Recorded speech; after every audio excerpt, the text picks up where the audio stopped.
तुषार खरात हे विकले गेलेले पत्रकार आहेत। तुषार खरात हे खंडणीसाठी सगळ्या गोष्टी करतात। तुषार खरात ह्या ब्लॅकमेलिंगसाठी या सगळ्या गोष्टी करतात असं अनेक लोक कमेंट बॉक्समध्ये याच्या आधीच्या व्हिडिओच्या संदर्भात बोलतायत। मग तुषार खरात यांची बाजू धरून ठेवण्याचा एक पत्रकार म्हणून आम्ही ज्यावेळेला भूमिका घेतोय त्यावेळेला लोक स्वतःहून त्यांच्या विरोधात नेमकं काय बोलतायत, इतका विरोध तुषार खरात यांना का आहे आणि जयकुमार गोरे यांनी जे चुकीचं कृत्य केलं त्या संदर्भात त्यांना शिक्षा झाली, निर्दोष मुक्तता झाली आणि त्यानंतर त्यास त्यांची मंत्रीपद सांभाळतायत। मग तुषार खरात त्यांच्या पाठीमागे नेमकं का लागलेले आहेत आणि मग लोक नेमकं मानखटावची जनता असेल किंवा इतर राज्यातली जनता असेल नेमकी काय म्हणते हे थोडंसं जाणून घेण्याचा प्रयत्न आज आपण करतोय। नमस्कार, मी अक्षय आणि तुमच्या सगळ्यांचं स्वागत करतोय आपल्या शब्दवेडे चॅनलवरती। मित्रांनो, मी तुम्हाला सगळ्यात पहिली कमेंट दाखवतोय।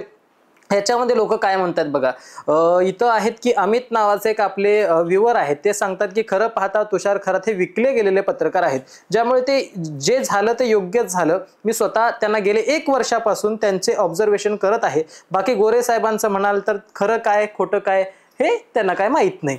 राहिला मुद्दा आणखीन एक शरद नावाचे आपले व्ह्यूअर आहेत, त्यांची प्रतिक्रिया सुद्धा मला महत्त्वाची वाटते। ते लिहितात की या तुषार खरातचे आपण समर्थन करता तितक्या तो पात्रतेचा अजिबात नाही। तो कोण गोरे की काळे याच्याविषयी आम्हाला काहीच देणे घेणे नाही। या तुषार खरातच्याही विशिष्ट राजकीय भूमिका असतात आणि त्या भूमिकेतून जनतेला विचारणाऱ्या प्रश्नांची ठेवण त्याच्याशी ठरलेली असते। याला सामान्य लोकांशी कसे बोलावे, याचा उपमर्द कसा करू नये याची अजिबात अक्कल नाही। हा निव्वळ एकांगी आणि विकृत मानसिकतेने बरबटलेला पत्रकार आहे। आपण त्याने सामान्य लोकांच्या घेतलेल्या काही मुलाखती बघावा, त्यात ते लोक त्याला अनुकूल असे बोलले की त्याच्या चेहऱ्यावरती खुशी लपत नाही आणि त्याला प्रतिकूल असे बोलले की त्याच्या चेहऱ्यावरचा रंग उडलेला असतो आणि मग तो समोरच्याला आपल्याला हवे ते बोलावे याच्यासाठी समोरच्याला गोल गोल गोल गोल फिरवत राहतो आणि आपली मते इतरांवर बळजबरीने लादण्याचा प्रयत्न करतो। पत्रकारितेला लागलेला हा काळा डाग आहे। आपण त्याचा अभ्यास न करता त्याच्याविषयी चांगले मतप्रदर्शन करण्याची घाई करू नये। त्यातून एक गोष्ट नक्की सांगतो की गोरेंनी जाणून बुजून त्याच्यावर खोटे आरोप लावले आहेत हे सहज लक्षात येते, पण हा पत्रकार निव्वळ विकृत आणि खालच्या दर्जाची पत्रकारिता करणारा आहे हेही तेवढंच खरं आहे। तर अशा पद्धतीच्या प्रतिक्रिया आपले व्ह्यूअर करताना दिसतात। कदाचित एवढी मोठी प्रतिक्रिया ज्यावेळेला एखादा व्यक्ती करतोय त्यावेळेला त्याचा काहीतरी संबंध त्या पत्रकाराशी आलेला असल्याशिवाय, तर तुषार खरातांसोबत आलेला असल्याशिवाय तर ते बोलणार नाहीत हे सुद्धा तितकंच निश्चित आहे। मला सांगायचं काय, या आणि अशा अनेक प्रतिक्रिया जेव्हा आम्ही तुषार खरात यांच्या बाजूने व्हिडिओ केला तेव्हा आमच्या चॅनलवरती सातत्याने येताना दिसतात। आता मला तुम्ही एक व्ह्यूअर म्हणून खरंच तुम्ही जितके जण तुषार खरात यांना ओळखत असाल, त्यांचे व्हिडिओ पाहत असाल, नेमकं ह्या सगळ्या प्रतिक्रिया खऱ्या आहेत का?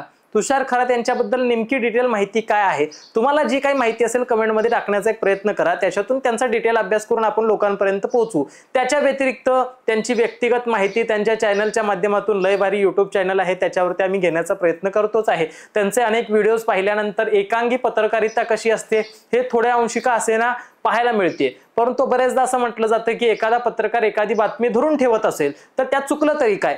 मग त्यात जर काही चुकत नसेल तर एखादी बातमी इतकी धरून ठेवावी का? खालच्या पातळीला बोललं जातं, त्याच्या विरोधात आम्ही बोललोच आहे।